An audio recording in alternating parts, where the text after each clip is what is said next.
La matinale de Radio Classique avec David Abiker. Stéphane, je le disais, votre invité, c'est François Monnier. Directeur de la rédaction du magazine Investir. Bonjour François. Bonjour Stéphane. Bienvenue sur Radio Classique. 244 milliards de dollars, c'est l'augmentation en une seule séance cette semaine de la capitalisation boursière d'Oracle, spécialiste américain des serveurs et des bases de données. Ce qui a d'ailleurs permis à son fondateur Larry Ellison de voir sa fortune personnelle augmenter de 100 milliards de dollars en une seule journée. François, pourquoi cette hausse si spectaculaire ? Une nouvelle fois, c'est OpenAI qui donne le tempo à tout le secteur de l'intelligence artificielle en bourse. La maison mère de ChatGPT, vous le savez, depuis 3 ans, multiplie les annonces spectaculaires. Et cette semaine, le ChatGPT a annoncé qu'ils allaient signer un contrat de 300 milliards de dollars pour accéder à la puissance de calcul des data centers d'Oracle. 300 milliards, bien sûr, ça a permis à tout le secteur de rentrer en forte hausse, alors que depuis des mois, il y a déjà un regain d'intérêt. Et bien là, il y a une accélération boursière à l'égard de tout le secteur.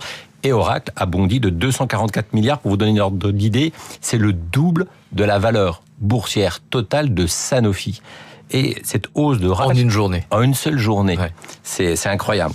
Et le même jour, Nvidia, qui est le champion des puces en matière d'IA, lui a pris 160 milliards. Broadcom, qui est un acteur majeur qui fournit des équipements pour les serveurs, a gagné 154 milliards. Donc il y a une flambée, un recrudescence d'intérêt pour le secteur de l'intelligence artificielle en bourse, et c'est assez impressionnant. Pourquoi c'est impressionnant et pourquoi on a cette accélération ? Parce qu'on se rend compte finalement que le consensus des experts au niveau mondial s'est toujours trompé à l'égard de ce secteur. Ils sous-estiment les investissements nécessaires. Et là, on assiste finalement à une phase d'équipement pour développer la puissance de calcul, du stockage de données plus élevé que prévu, et ce phénomène dure plus longtemps que prévu.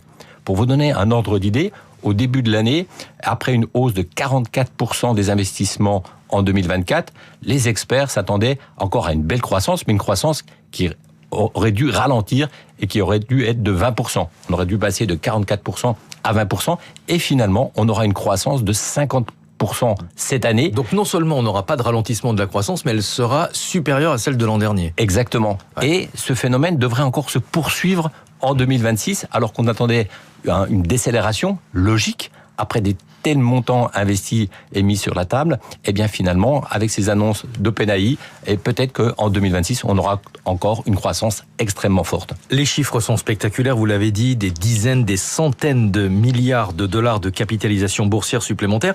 Du coup, avec une telle flambée, on peut se poser la question, est-ce qu'on n'est pas dans une bulle, c'est-à-dire des valeurs qui manifestement sont surévaluées? Oui, on pourrait se poser la question, vous avez raison. Nvidia, ça a gagné 1130% en 3 ans, Broadcom plus 600%, Meta plus 300%, Oracle plus 300%, Microsoft a doublé de valeur. Mais, et c'est ça qui est assez incroyable, c'est qu'on ne peut pas dire qu'il y a une bulle en matière de ratio de valorisation. Les titres sont pas si chers que ça. Pourquoi ? Sur quoi on se base pour affirmer qu'il n'y a pas de bulle ?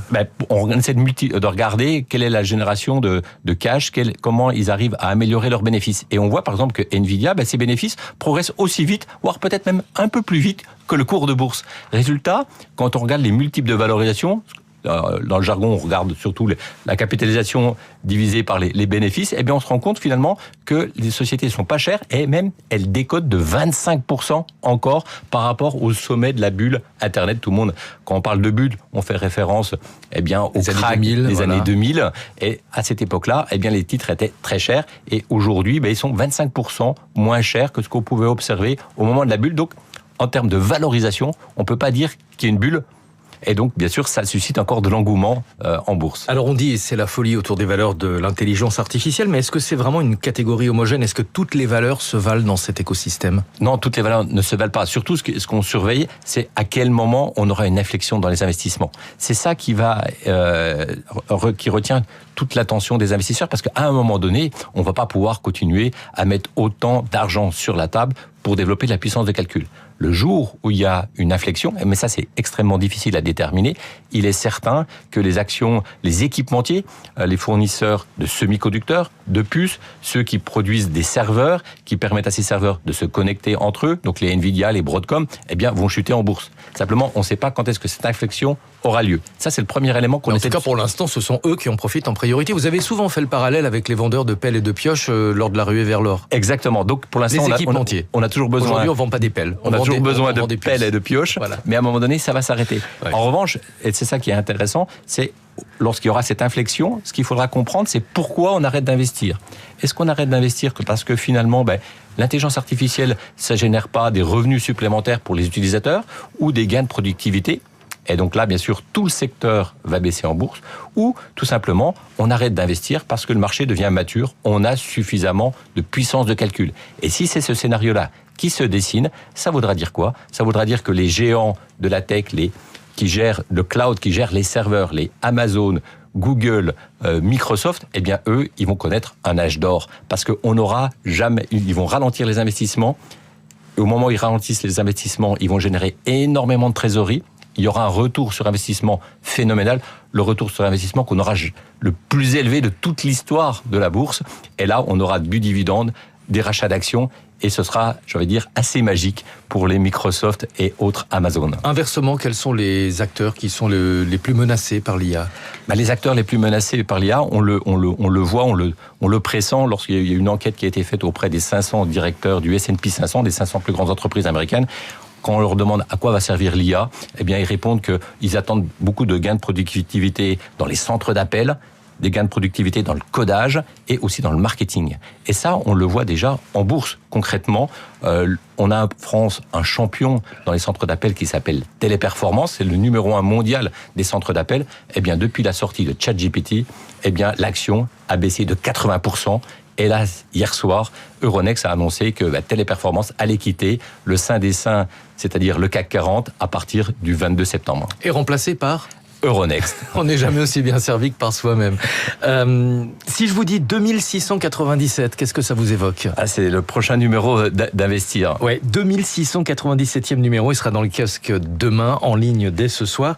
De quoi est-ce que vous allez parler cette semaine? On va parler de bourse et on va vous expliquer pourquoi les experts pensent que le CAC 40 et les autres indices vont monter encore de façon assez significative d'ici la fin de l'année. On devrait avoir un rallye boursier. Donnez-nous une bonne raison. On va avoir dans quelques jours une baisse des taux de la Banque centrale américaine et ça devrait donner un petit peu le sourire aux investisseurs. Merci beaucoup François Monnier, directeur des rédactions du magazine Investir. On rappelle ce rendez-vous aussi pour les financiers ce soir 22h. La décision de Fitch, l'agence de notation américaine, sur la note attribuée à la dette française. On avait perdu notre AAA il y a 13 ans et on devrait en principe perdre notre AA ce soir. Merci à tous les deux. Stéphane, vous gardez le sourire. Je crois que vous méritez grandement ce week-end. Et pour retrouver toutes les chroniques et tous les interviews des invités de Stéphane, je vous renvoie à l'application Radio Classique. Il est 7h20. À suivre, c'est Karine Dijoux et Si on parlait français. Et puis ensuite, ce sera les coulisses de